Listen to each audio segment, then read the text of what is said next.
Electronic media Telugu Desam party నాయకులకు నందికొట్టు నియోజకవర్గ ప్రజలందరికీ వినాయక చవితి శుభాకాంక్షలు తెలియజేస్తున్నాను. ముఖ్యంగా ఈరోజు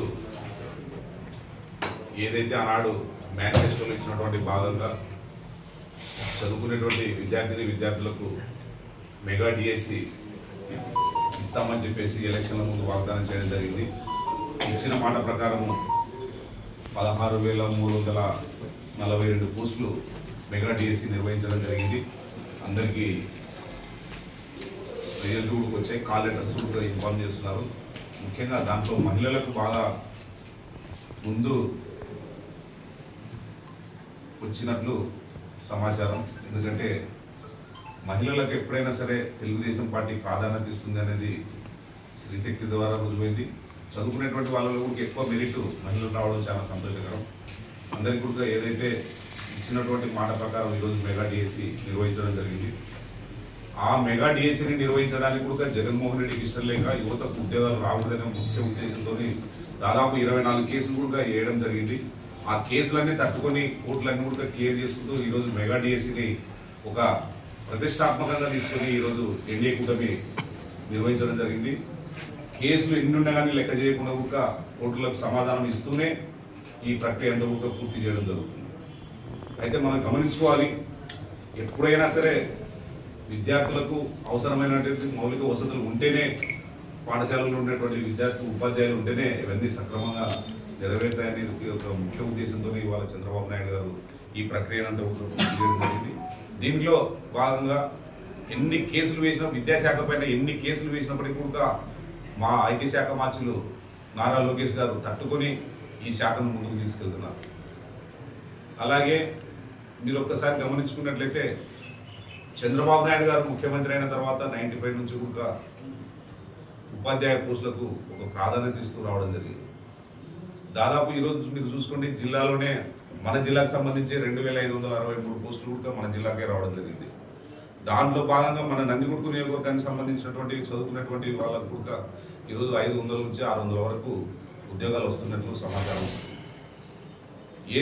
ఏదేమైనప్పటికీ కూడా ఇవాళ ఎన్డీఏ కూటమి సూపర్ 6లో భాగంగా ఇచ్చినటువంటి ఆ పథకాలన్నీ కూడా అమలు చేస్తూ ఒకవైపు అభివృద్ధి, మరోవైపు సంక్షేమము అంతా కూడా సమపాలలో ఈరోజు రాష్ట్రంలో పరిపాలన జరుగుతుందని చెప్పేసి ఈ సందర్భంగా తెలియజేస్తున్నాం. ముఖ్యంగా మీరు చూసుకున్నట్లయితే 2014 నుంచి 19 అప్పుడు కూడా దాదాపు ఆ రోజు డిఎస్సి కూడా జరిపి 18,000 పోస్టులు కూడా ఆ రోజు పూర్తి చేయడం జరిగింది. కాబట్టి ఎప్పుడైనా సరే చంద్రబాబు నాయుడు గారు చదువుకున్నటువంటి యువకులకు ఉద్యోగాలు ఇవ్వడంలో మా కూటమి ప్రభుత్వం ఎప్పుడు ముందుంటుందని చెప్పేసి ఈ సందర్భంగా తెలియజేస్తున్నాం. కాబట్టి ఏదైనా సరే స్కూల్స్ ఈరోజు మిడ్ డే మీల్స్లో డొక్కా సీతమ్మ తల్లి మధ్యాహ్న భోజనం పథకం పెట్టి కూడా అందరికీ ఒక సన్న రైస్, అంటే ఏదైతే ఇంతకుముందు లావ్ రైస్ పెట్టేవాళ్ళు పిల్లలకు, ఇప్పుడు అంతా కూడా మిడ్ డే మీల్స్లో అంతా కూడా సన్న రైస్ పెట్టి వాళ్ళని ఆదుకోవడం జరుగుతుంది. అలాగే పిల్లలకు బరువు అవుతుందని చెప్పేసి సెమిస్టర్ వైజ్ బుక్స్ ఇవ్వడం జరిగింది. ఒక క్వాలిటీ ఉన్నటువంటి దుస్తులు ఇవ్వడం జరిగింది, వాళ్ళకు బూట్లు ఇవ్వడం జరిగింది. అన్ని కూడా ఏదైతే కార్పొరేట్ వ్యవస్థకు దీటుగానే ప్రభుత్వ పాఠశాలలు కూడా ఉండాలనేది మా ఎన్డీఏ కూటమి యొక్క ముఖ్య ఉద్దేశం. కాబట్టి ఈరోజు అందరూ కూడా దీన్ని గమనించుకోవాలని చెప్పేసి తెలియజేస్తున్నాం. అలాగే జూనియర్ కాలేజీల్లో పనిచేసేటువంటి 700 మంది సిబ్బందికి వారి సేవలు కూడా మళ్ళీ పునర్నిర్మాణం చేయడం జరిగింది. వాళ్ళకు మళ్ళీ అవకాశాలు ఇవ్వడం కూడా జరుగుతుంది.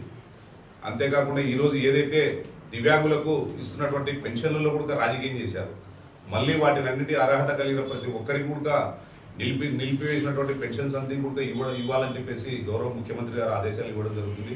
తద్వారా ఎవరు అధైర్యపడాల్సినటువంటి అవసరం లేదు. ఇక మూడోది సంబంధించి రైతాంగానికి సంబంధించినటువంటిది ఏదో కొంతమంది కృత్రిమ కొరత సృష్టించి యూరియా రావడం లేదు, అందుబాటులో లేదని చెప్పేసి చేయడం జరుగుతుంది. అది కరెక్ట్ కాదు. యూరియా అందుబాటులో ఉంది. మన రైతాంగం ఎవరు ఆందోళన చెందాల్సినటువంటి అవసరం లేదు. ఖచ్చితంగా అందరికీ కూడా రైతులకు యూరియా ఇచ్చి ఆదుకుంటామని చెప్పేసి ఈ సందర్భంగా తెలియజేస్తున్నాం. ఇక టీచర్ల పైన కూడా పని ఒత్తిడి భారం తగ్గించడానికి కూడా మా ప్రభుత్వం ప్రయత్నం చేస్తుంది. ఖచ్చితంగా అందరినీ కూడా ఈరోజు ఉద్యోగస్తులు కావచ్చు, విద్యార్థులు కావచ్చు, ప్రజలు కావచ్చు, అందరికీ రైతులను కావచ్చు, అందరినీ కూడా ఆదుకునేటువంటి ప్రభుత్వం ఏకైక ప్రభుత్వం ఎన్డీఏ కూటమి ప్రభుత్వం అని చెప్పేసి ఈ సందర్భంగా తెలియజేస్తూ అందరికీ మరొకసారి నా హృదయపూర్వక ధన్యవాదాలు తెలియజేస్తున్నాను. ఎంతో విజ్ఞత కలిగినటువంటి వ్యక్తులు సమాజానికి జరిగేటువంటి తప్పులు ఎత్తి చూపుతూ ఈరోజు అంతా కూడా చెప్పే వ్యక్తులు కాబట్టి ఒకసారి గమనించుకోవాలి. 1994 నుంచి కూడా తెలుగుదేశం ప్రభుత్వం ఏర్పడినప్పటి నుంచి కూడా దాదాపు రిక్రూట్మెంట్లు టీచర్ పోస్టులకు సంబంధించి 94లో దాదాపు 16,238 పోస్టులు ఇవ్వడం జరిగింది. 1995లో 3,706 పోస్టులు ఇవ్వడం జరిగింది. 96కు సంబంధించి అప్పుడు మెగా డిఎస్ అని చెప్పేసి దాదాపు 16,838 పోస్టులు ఇవ్వడం జరిగింది. 97కు సంబంధించి 874 పోస్టులు ఇవ్వడం జరిగింది. 98లో దాదాపు 29,269 పోస్టులు ఆనాడు శాంక్షన్ చేసి మెరిట్ వైజ్ కూడా సెకండ్ ప్రియారిటీలో కూడా ఆ రోజు అందరి టీచర్ పోస్టులు భర్తీ చేసినటువంటి ఘనత కూడా ఒక చంద్రబాబు నాయుడు గారికి దక్కుతుంది. 2000 సంవత్సరంలో దాదాపు మెగా డిఎస్ అని చెప్పేసి కూడా 24,328 పోస్టులు ఇవ్వడం జరిగింది. 2001లో 26,129 పోస్టులు ఇవ్వడం జరిగింది. 2002లో సంబంధించి 31,699 పోస్టులు ఇవ్వడం జరిగింది. 2003కు వచ్చేసరికి దాదాపు 12,430 పోస్టులు ఇవ్వడం జరిగింది. తర్వాత 2014లో 8,926 పోస్టులు ఇవ్వడం జరిగింది. 2018లో 7,254 పోస్టులు ఇవ్వడం జరిగింది. 2019లో జగన్ గారు కేవలం అంటే కాదు చంద్రబాబు నాయుడు గారు అప్పుడు 527 పోస్టులు ఇవ్వడం జరిగింది. 2019 నుంచి 24 వరకు జగన్మోహన్ రెడ్డి ఏ ఒక్క పోస్టు భర్తీ చేయలేదు టీచర్ పోస్టులకు సంబంధించి. ఈరోజు అన్ని లెక్కలు చూసుకున్నట్లయితే దాదాపు టీచర్ పోస్టులు చంద్రబాబు నాయుడు గారు నిర్వర్తించినటువంటి పోస్టుల్లో దాదాపు 1,96,619 పోస్టులు కూడా టీచర్ పోస్టులు భర్తీ చేసినటువంటి ఘనత ఒక చంద్రబాబు నాయుడు గారికి దక్కుతుంది. కాబట్టి ఇవన్నీ కూడా మేము పార్టీ విధానాలు కానివ్వండి, మా విధానాలు కానివ్వండి, అన్నీ చేసినటువంటి సంక్షేమ పథకాలను కూడా ఇవాళ ప్రజలు హర్షిస్తున్నారు. కాబట్టి అందరూ కూడా మా ప్రభుత్వాన్ని ఎన్డీఏ కూటమిని ఆశీర్వదించాల్సిందిగా కోరుకుంటూ సెలవు. పిల్లలకు వ్యవసాయ కూలీలు అలాగే వ్యవసాయం మీద ఆధారపడే వాళ్ళు కాబట్టి ఖచ్చితంగా ప్రతి క్లాస్లో ఒక టీచర్ ఉండాలి.